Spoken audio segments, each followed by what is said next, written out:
नमस्कार, मैं हूं आपका इंग्लिश टीचर रवि सर। आज हम हाउस स्कूल की दूसरी poem the psalm of life के बारे में पढ़ेंगे, जिसके राइटर हैं एस.डब्ल्यू. लॉन्गफेलो। इनका पूरा नाम है हेनरी वर्ड्सवर्थ लॉन्गफेलो। ये जो पोएम है the psalm of life, psalm means होता है यहाँ पर पी साइलेंट और एल साइलेंट है।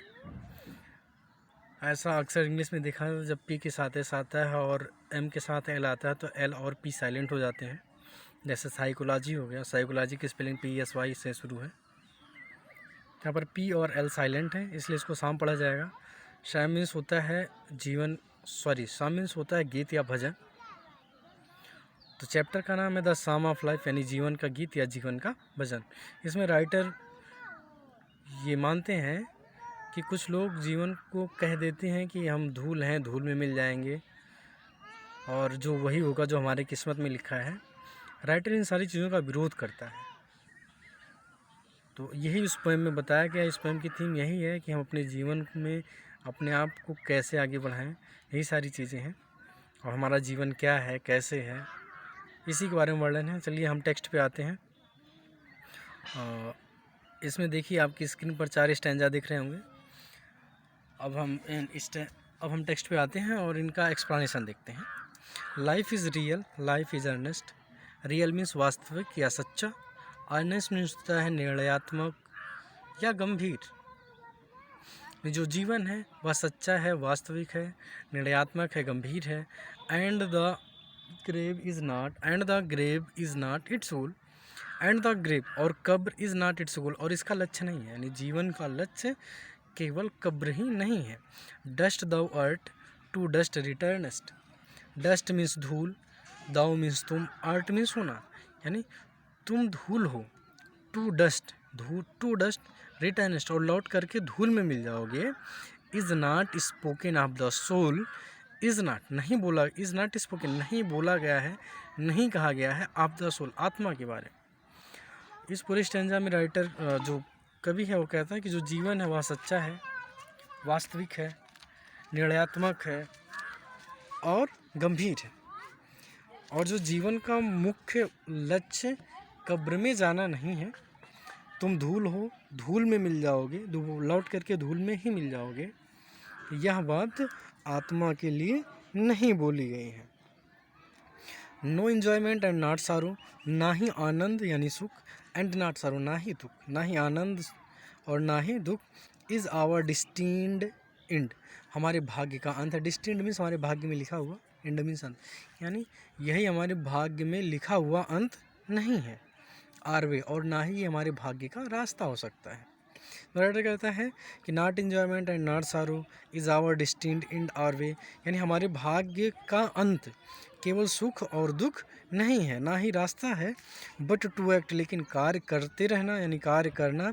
दैट इज़ टुमारो, ताकि हम प्रत्येक आने वाले कल में फाइंड अस, अपने आप को पाएँ। फार्दर देन टुडे, आज की अपेक्षा आगे। इसमें राइटर कहता है कि जो हमारे किस्मत का जो अंत है वह केवल सुख और दुख से होकर के नहीं जाता, और ना ही सुख दुख ही किस्मत का रास्ता है। केवल काम करना ताकि हम प्रत्येक आने वाले कल में अपने आप को आज की अपेक्षा आगे पाएँ। इसका थर्ड स्टैंजा देखते हैं। In the words broad field of battle, in the words broad field of battle, संसार रूपी इस विस्तृत युद्ध के मैदान में। In the bivouac of life, जीवन के अस्थायी पड़ाव में। बाइवोक मीन्स होता है अस्थायी पड़ाव। अस्थायी पड़ाव का मतलब होता है कि वे व्यक्ति, यानी वे चीज़ें जो अस्थायी नहीं, यानी थोड़ी समय के लिए आती हैं और फिर उनमें परिवर्तन हो जाता है। जैसे आपने देखा होगा कि गाँव में जो बंजारे आते हैं, कभी कभी वो टेंट लगाते हैं, कुछ दिन रहते हैं, फिर चले जाते हैं। उनका पड़ाव अस्थायी नहीं है, अस्थायी है। बाइवोक मीन्स होता है अस्थायी पड़ाव। इसमें राइटर कहता है कि संसार रूपी इस जो विस्तृत युद्ध का क्षेत्र है, इन द बाइवोक ऑफ लाइफ, जीवन रूपी इस अस्थायी पड़ाव में। बी नॉट लाइक डम्ब, हमें गूंगे नहीं होना चाहिए। ड्राइवन कैटल, हाँके गए पशुओं की भांति। लेखक इस स्टैंजा में कहते हैं, कवि इस स्टैंजा में कहते हैं कि जो संसार है वह युद्ध का क्षेत्र है, विस्तृत क्षेत्र है, और उसमें जो हमारा जीवन है वह एक अस्थायी पड़ाव के रूप में है, वह एक अस्थायी पड़ाव के रूप में है। और हमको गूंगे नहीं होना चाहिए, जैसा कि पशुओं को हाँक दिया जाता है, हम हाँके गए पशुओं की भांति गूंगे ना बने। Be a hero in the strife. Strife means होता है संघर्ष, हीरो मीन्स नायक। हम अपने संघर्ष के नायक बने, हम संघर्ष में नायक बने। अब इसका 4th स्टैंजा देखते हैं। Let us then be up and doing. Let us then be up, आओ अब हम उठ खड़े हों, एंड डूइंग, और कार्य करते रहें, विथ ए हर्ट, पूरे मन के साथ। यानी उठो, let us then be up, तब अब हम खड़े हो जाएं, एंड डूइंग, और कार्य करते रहें, विथ ए हर्ट, पूरे मन के साथ, फॉर एनी फिट, किसी भी भाग्य के लिए। हमारे भाग्य कैसा भी हो, हम पूरे मन के साथ कार्य को करते रहें। स्टिल अचीविंग, हमेशा प्राप्त करते रहें। स्टिल परसुइंग, हमेशा आगे बढ़ते रहें, निरंतर। परसुइंग मीन्स होता है आगे बढ़ते रहना, निरंतर आगे बढ़ते रहें। Learn to labour and to wait, परिश्रम करना सीखें और इंतज़ार करना सीखें। जो 4th स्टैंजा का एक्सप्लेनेशन है, इसमें राइटर यही कहता है कि अब हम सब सारी बातों को जान चुके हैं कि जीवन क्या है, कैसे है। हम सिर्फ पैदा हुए हैं, मरने के लिए नहीं पैदा हुए हैं। हमको तमाम जो जीवन और मृत्यु के बीच में जो समय अंतराल मिलता है, उस समय अंतराल में हमको कुछ करके जाना है, ताकि जिससे हमारा संसार में नाम हो, हमारे परिवार का नाम हो, समाज का नाम हो, देश का नाम हो।